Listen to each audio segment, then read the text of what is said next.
Welcome everyone to Courtside, a discussion of the post-election litigation brought by Donald Trump. It's day 63 after the election. Yes, that's right. The election was 9 weeks ago. The litigation count has moved again with, yet another Trump loss. He's now 1 out of 63 cases, and his one victory didn't get him any votes.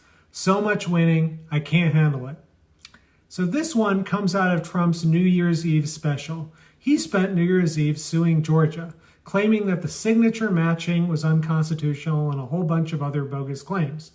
The case was argued today. Now get this, Trump insisted that the courtroom be closed. You couldn't have any dial-in, live stream, nothing like that. The secrecy didn't quite protect him from a blisteringly fast defeat. He lost just a few hours later.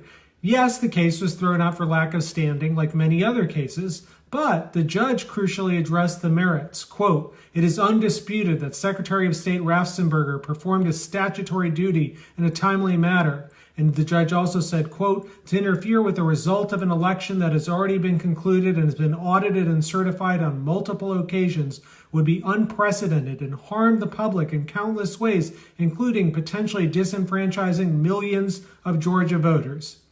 So yeah, the proceedings today were secret, but I'm guessing the hearing didn't go too well for Donald Trump. Trump keeps nonetheless asking for these cases to be expedited as fast as possible because he wants to get them in front of the United States Supreme Court. Here's some friendly advice, Mr. Trump. If someone has left you on red several times, then maybe it's time to stay out of their DMs. Now tonight, we're all awaiting the outcome of the vote in Georgia. That's, of course, the state that's also at the subject of the Trump tapes, with him being captured on audio tape, pressuring Georgia officials to find him 11,780 votes. Please don't worry, I'm not going to sing, don't worry. But new details did come out this last night, including that this was not Trump's first phone call to the Georgia Secretary of State. Get this, it turns out he's called 18 different times, and Georgia officials, treating these calls with all the respect they deserve, I kid you not, farmed them out to interns to answer.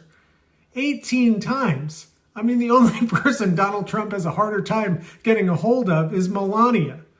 It's also such nonsense, because not all of the courts and the FBI and the Justice Department have debunked this nonsense. It's also what he himself thought and his party thought. I mean, last night in Georgia, he gave this rambling speech, acting all surprised that he lost, pretending he was always ahead in the election and the like. Give me a break.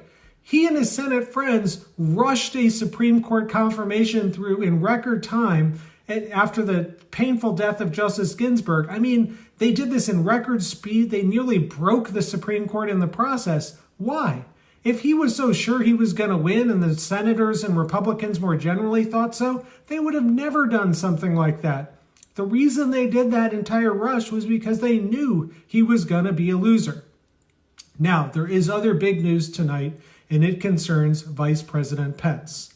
So Trump's been pressuring him to do something tomorrow on January 6th.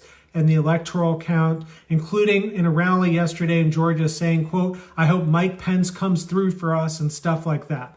Well, the New York Times has just reported that Vice President Pence has evidently concluded that he doesn't have the power to come through for Donald Trump.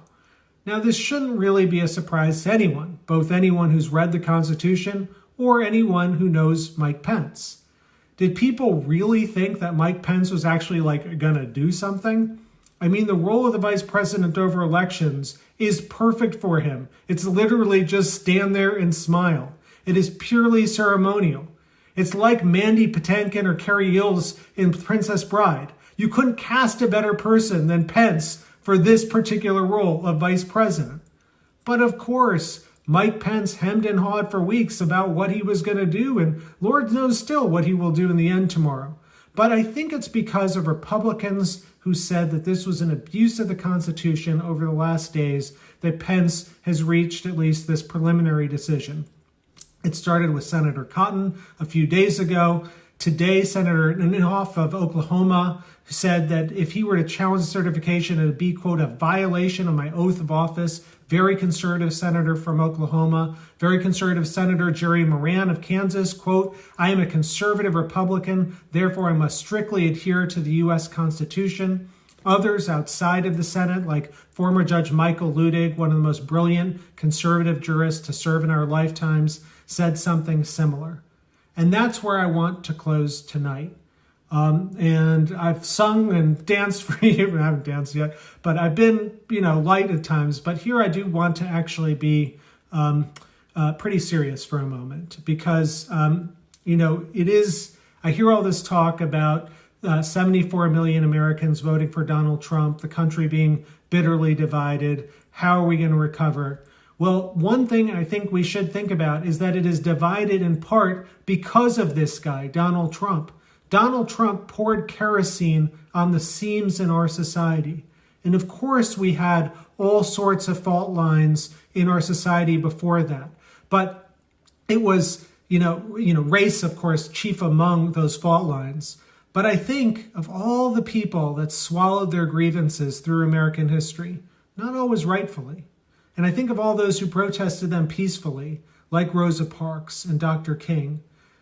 For me, the most moving moment in my life about this happened when I was when I just left the Justice Department the last time. So when I was in the department, I began looking into the internment of Japanese Americans in World War II. And the Justice Department had defended it, saying it was a national security emergency to intern 120,000 Japanese Americans. Well, I had read some history about this, and I've ultimately grabbed all of the original sources and found that the U.S. government had basically lied about that to the United States Supreme Court and the military necessity of it.